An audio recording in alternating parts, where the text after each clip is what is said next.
você estudar alguma coisa que o diretor de arte ou o figurinista tenha feito para esse filme, a escolha de passar ele hoje aqui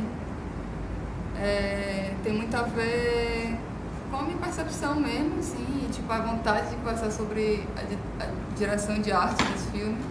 E a direção no sentido de encontrar os elementos que fazem parte do que eu vejo como direção de arte, do que compõe...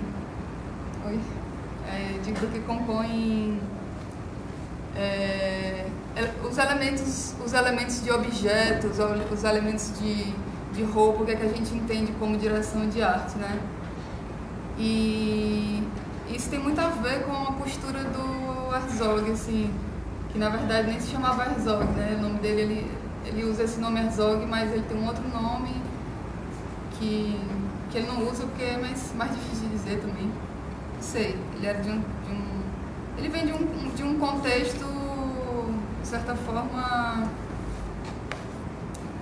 diferente do que eu conheço como biografia de cineastas, de certa forma, assim, no sentido da escola, da formação, assim, ele não chegou a fazer nenhum curso de cinema, ele participou de alguns seminários de cinema, ele decidiu fazer cinema.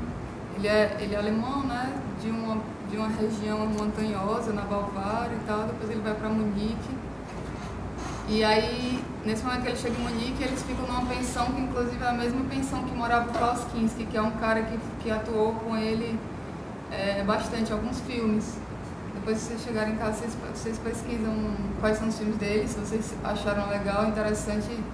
Tem vários outros filmes muito, muito bons para ver. Esse cara desse filme aí, o protagonista, Bruno, o nome dele é Bruno mesmo, e ele participou de um outro filme também, que é o Enigma de Caspar Hauser, e é massa, esse filme também é bem interessante. O Herzog, ele trabalha muito com as coisas das pessoas, dos personagens, não necessariamente como uma categoria de não ator, mas no sentido de que a inspiração para ele fazer os filmes é muito essa coisa do que ele vê como interessante em relação ao humano,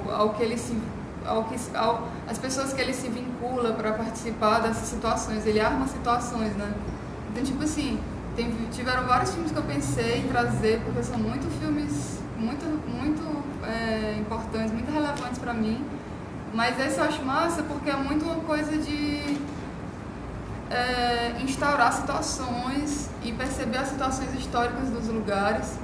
A galera que está os mecânicos que estão ali naquela oficina, eles são realmente mecânicos, esse lugar, tem um momento que eles falam... Só tem 3 atores, né? Que é o Bruno, a Eva... Mas o Bruno não é ator, né? O Bruno não é ator. O Bruno não é ator profissional. Ele não é ator, ele é um figura, um músico, ele realmente toca na rua, ele realmente passou por reformatórios, ele realmente é uma pessoa retrasada mental. Também, Ele trabalhou porque ele trabalha, porque quis trabalhar, porque o Herzog quis fazer esse filme com ele quis fazer esse filme com o Herzog, mas ele não estudou teatro. Sim, teatro no sentido de falar ator, mas o ator não necessariamente teria que estudar teatro, mas enfim, ele não se formou como ator, ele é um figura que o Herzog queria muito filmar, porque ele achava que tinha muita potência nele, assim, como alguém que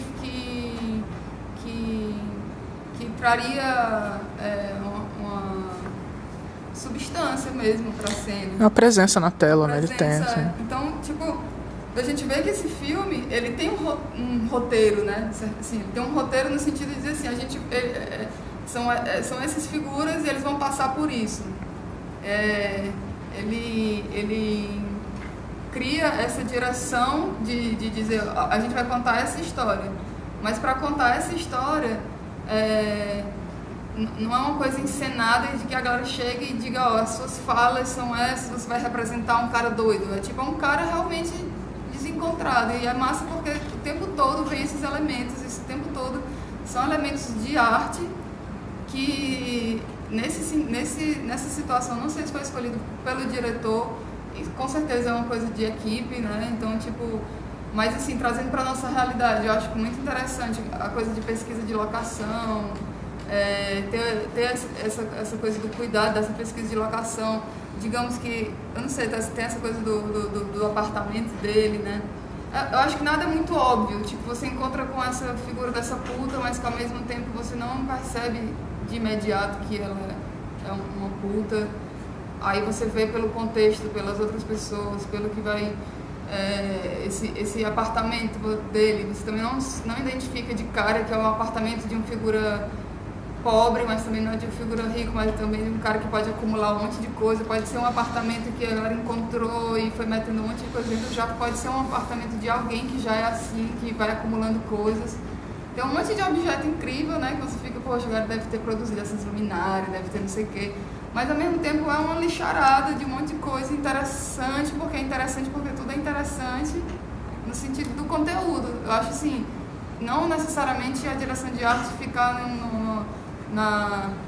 na coisa do adorno, nem ela ficar na coisa da sujeira, e aí às vezes você cria toda uma sujeira, mas as pessoas não são suficientemente sujas, no sentido de dizer, tá marcado no corpo daquelas pessoas que elas vivem isso, sabe? Você tem... proporcionar equilíbrio, assim, né? Porque assim, eu pensei, vai falar de direção de arte, a primeira coisa que me vem à cabeça, por exemplo, fui bem afetado com um monte de cor.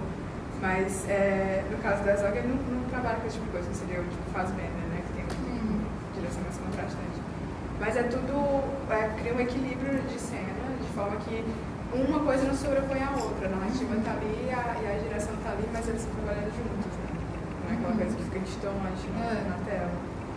Eu sinto isso também, né? Tem umas cores, como você estava falando, tem umas cores que é tipo, vamos tornar esse ambiente incrível.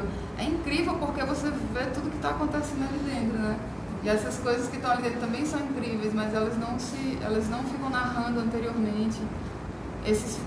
Aí tem muita sutileza e ao mesmo tempo é muito metafórico, assim, tipo, sei lá, desde o começo, eu fui até anotando umas coisas assim, enquanto... Você falar em metafórico, ver se você tira a dúvida, com relação a esse final aí, certo?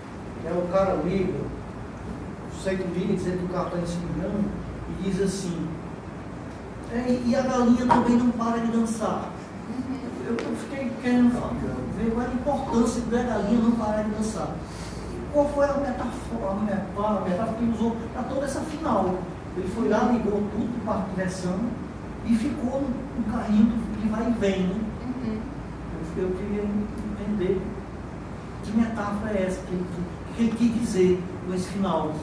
E aí o cara ainda diz assim, precisamos de um eletricista, né? Tipo, o que a gente precisa, né? A gente precisa de um eletricista. Está acontecendo tudo isso, a gente precisa de um eletricista, a gente precisa de um técnico, mais um técnico, né? Tipo, a gente vai ter que lidar com a galinha, traz o eletricista, assim, não tem... Quais são as relações que a gente trava, né? Assim, tipo, quais são as relações que a gente tem? Então, os objetos, eles funcionam muito dessa forma também. Tem a coisa da casa, tipo, a casa chega ali e chega toda pronta, com tudo dentro, mas eles não têm nada, eles continuam sem ter nada, e aquilo ali é, tipo, do mesmo jeito que ela chega, ela sai super fácil. Aquela galinha, pra mim, é super forte porque é uma galinha, um animal treinado, e que ela fica naquela coisa randômica, sem parar. É um animal mesmo, ou se é um objeto eletrônico? Não, é uma galinha. Ela tá ali dentro. A única coisa que ela tem pra fazer sempre é aquilo ali. Ela foi treinada, né? Ela foi acostumada. E ela ainda ela mesma ativa isso, né? Todo final ele coloca nessa atividade circular, né? Assim, a partir do momento que ele bota o carro, dispara aquele carro, aqui ele começa a disparar todos os elementos do parque. Mas vocês tinham perguntado de alguma interpretação para isso. Acho que no conjunto, né, assim, no filme, no meu entender, está a relação com o tal do sonho americano, que eles fugiram para a América achando que na América iam ter a vida cor-de-rosa. A vida cor-de-rosa chega, a casinha, né, tem um momento que ela está no quarto dela. Não, eu digo a casa que eles trazem, que chega no caminhão assim, pá, pronto, o sonho. chega, pá, descarrega aqui. Comprado, né? Comprado. E aí tem um momento assim. que ela tá no quarto, e o quarto é todo cor de rosa, não sei o que, mas ao mesmo tempo ela tá super triste, assim, ela super melancólica, comendo, sem gosto, né? Assim, acho tudo super mecânica também. E aí essa exacerbação, assim, dessa felicidade comprada e sem sentido. Tem algumas críticas sobre esse filme e tem vários momentos, agora eu falo essa coisa do sonho americano, não sei o quê, mas o sonho americano, ele é eu acho que a América foi meio que uma coisa que foi se tornando mais nítida em relação à coisa do capital e da moral e da coisa de fazer as pessoas funcionarem mecanicamente. Talvez seja mais fácil atribuir a isso porque é uma coisa nova e um fenômeno novo, né? Mas acho que isso se alastra para todo mundo, né? Para o mundo inteiro, assim. É uma coisa que já vinha acontecendo, essa mecanização, esse comportamento. Aí o que é que fica também interessante pensar em relação a esse novo mundo também? Que eu acho que nós somos também americanos. Que nós somos, né? Não, total. Eu acho que é uma coisa norte-americana, mas que eu acho que se alastra para tudo. Esse sonho americano, ele tá perpassando, ele tá no Oriente já, ele tá aqui, ele tá do outro lado do mundo, ele tá em todos os lugares, mas não só porque nasceu daí, mas porque por esse distanciamento em relação a outros ambientes e como consequência histórica de várias coisas que a gente vem passando, né? Tanto questões filosóficas, religiosas e de trabalho, enfim. São muitas coisas, né? São muitas coisas. Eu acho que aí tem um momento que também eu estava lendo sobre esse filme e agora eu estava falando, que eu achei super interessante, de que nos momentos na Alemanha, tudo é muito físico e eles também mencionam isso, né? Tem uma fala dele que é foda, aquela que ele fala que é espiritual, né? Tipo assim, cara, aqui a galera tá lhe fudendo, mas tipo, é espiritual. Lá a galera batia, mas aqui eu tô... E tem muito essa coisa mesmo, de quando eles estão lá, espancamento, quebra as coisas e tal. Aqui são dois caras, cada um no seu trator com a sua arma. Ele também termina assim, dentro de uma máquina, escrito isso, como é? Is this really me? Is this really... É uma pergunta, mas tem uma exclamação, né, ao mesmo tempo, tipo, is this really me? E o cara tá ali dentro daquele teleférico, girando com um peru morto, enquanto a galinha está ali rodando, já tem um peru morto na mão e uma arma, né? O tempo todo tem uma coisa assim, de uma fala interessante, eu acho um texto interessante, tem um lance de presença física mesmo dos atores que eu acho muito, muito, muito forte também deles, cada um é muito interessante. E tem todos esses elementos que reforçam tudo isso, todos os elementos de arte, que eu acho que a arte não dá pra... Assim, a arte sempre, por mais que você não convide um diretor de arte, você não convide um figurinista, você sempre vai ter algum elemento que vai falar sobre como você está colocando em cena os corpos e o discurso, porque a gente sempre se veste, a gente sempre faz alguma representação, a gente sempre tem alguma ambientação, isso sempre vai existir. Então, tipo, é uma preocupação, assim, eu acho incrível os filmes do Parajanov, não sei se vocês conhecem, Sergei Parajanov. É um cara que faz uma composição cênica que parece uma pintura muito cheia de elementos incrível, mas massa, assim, tipo, eu adoro ver isso, já passei num cineclube, a gente tinha um cineclube que era sobre figurino e tal, e a gente já passou ele, mas eu acho que esse filme foi legal. Acabei decidindo escolher ele. Eu achava ele legal nesse sentido, assim, de por mais que a gente por mais que eu não saiba muito como é que ele foi pensado em relação à direção de arte, tem muito como para dizer, eu acho. E é muito mais quando isso já parte de quem está envolvido na trama, em como quer montar essa coisa desse enredo, dessa história.